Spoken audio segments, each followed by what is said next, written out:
எண்ணம் என்ற ஏடெடுத்து எழுதும் பாடலிலே தலைவி, இல்லறத்தில் நல்லறத்தை தேடும் வாழ்க்கையிலே துணைவி.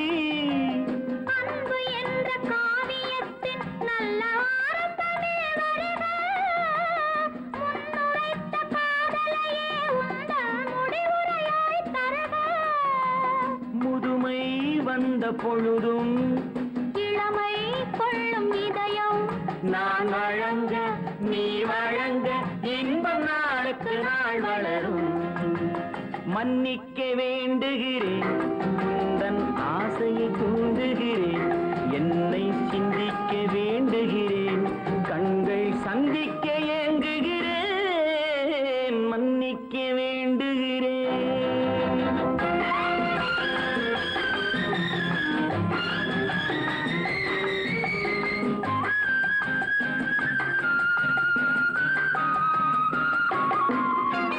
முக்கனிக்கும் சர்க்கரைக்கும் சுவையை செவ்வாய்தான் தருமோ, மெய் மறக்க கண்மயக்கும் அழகில் தெய்வம் கூட வருமோ. நீ கொடுத்த நிழல் இருக்க பெண்மை ஊஞ்சலாட வருமோ, ஒருவனுக்கு தருவதற்கு என்றே என்றும் இந்த மனமோ. மலர்கள் ஒன்று சேரும் மாலையாக மாறும், நெஞ்சினிக்க நினைவினிக்க கண்கள் ஒரு கதை கூறும்.